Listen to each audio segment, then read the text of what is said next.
नमस्कार, मैं शिवानी रतूड़ी आर्यव्रत टाइम्स में आपका स्वागत करती हूँ।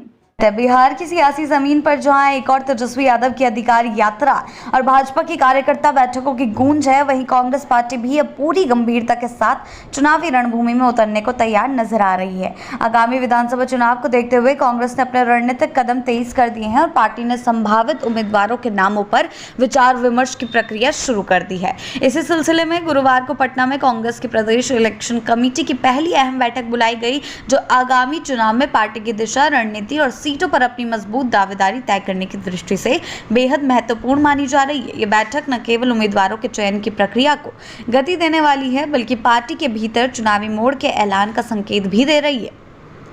बैठक में प्रदेश इलेक्शन कमेटी के सभी 39 सदस्य, बिहार के सभी कांग्रेस सांसद, विधायक, विधान पार्षद, पार्टी के प्रदेश सचिव, कार्य समिति के सदस्य और फ्रंटल संगठनों के प्रमुखों की भागीदारी रही।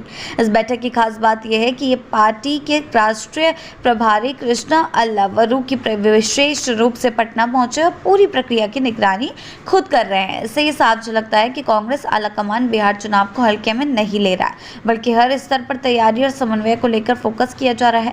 पार्टी के मीडिया विभाग के चेयरमैन राजेश राठौर ने जानकारी दी कि गुरुवार दोपहर 1 बजे से शुरू हुई इस बैठक में संभावित उम्मीदवारों के नाम पर गहन चर्चा की गई है। उन्होंने ये भी साफ किया कि यह प्रक्रिया सीट शेयरिंग से पहले ही एक पारंपरिक कवायद है और इससे महागठबंधन में किसी तरह की दरार या असहमति का संदेश निकालना उचित नहीं होगा। हालांकि सियासी गलियारों में यह बैठक कई मायनों में चर्चा का विषय बन गई है। एक और जहां महागठबंधन के अन्य घटक दल सीटों के बंटवारे को लेकर अब तक किसी ठोस निर्णय पर नहीं पहुंचे हैं, वहीं कांग्रेस ने अपने संभावित सीटों पर तैयारी का ऐलान कर ये साफ कर दिया है कि वे अंतिम क्षण का इंतजार करने के मूड में नहीं है। पार्टी इस बार पहले तैयारी फिर साझा निर्णय की रणनीति पर चलती नजर आ रही है। बता दें कि महागठबंधन में सीट बंटवारे को लेकर औपचारिक घोषणा का अब तक इंतजार है।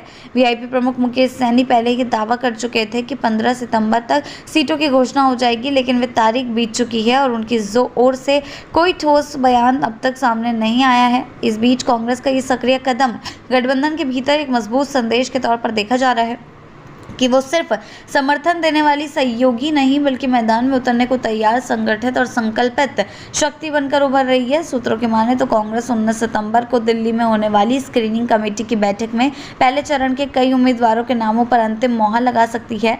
इस बैठक में उन सीटों पर ज्यादा फोकस होगा जहां कांग्रेस की परंपरागत पकड़ रही है, या फिर जहां पार्टी सामाजिक समीकरणों और स्थानीय नेतृत्व के दम पर मजबूत चुनौती पेश कर सकती है। ये प्रक्रिया साफ तौर पर यह दर्शा रही है कि कांग्रेस इस बार समझौता उम्मीदवारों को जगह विजेता उम्मीदवारों के चयन पर जोर दे रही है। राजनीतिक विश्लेषकों की माने तो कांग्रेस इस बार पुराने ढर्रे से अलग हटकर पेश आ रही है। हाईकमान और राज्य नेतृत्व के बीच बेहतर तालमेल, समय से पहले स्क्रीनिंग प्रक्रिया और सशक्त चेहरों की पहचान की कोशिश, ये सभी संकेत दे रहे हैं कि पार्टी बिहार में अपनी खोई हुई राजनीतिक जमीन को वापस पाने के लिए गंभीर प्रयास कर रही है। अब ये देखना दिलचस्प होगा कि कांग्रेस की आक्रामक रणनीति महागठबंधन के बाकी दलों पर किस तरह का दबाव बनाती है और क्या ये तैयारी चुनावी सफलता में तब्दील हो पाएगी। लेकिन फिलहाल इतना तो तय है कि कांग्रेस अब देखो और इंतजार करो की नीति से बाहर निकलकर चलो मैदान में के मूड में है और बिहार की जनता को ये संदेश देने की कोशिश कर रही है कि वो सिर्फ बदलाव का हिस्सा नहीं, बल्कि बदलाव की धुरी बनने का मादा रखती है। नमस्कार, मैं शिवानी रतूड़ी आर्यव्रत टाइम्स में आपका स्वागत करती हूँ।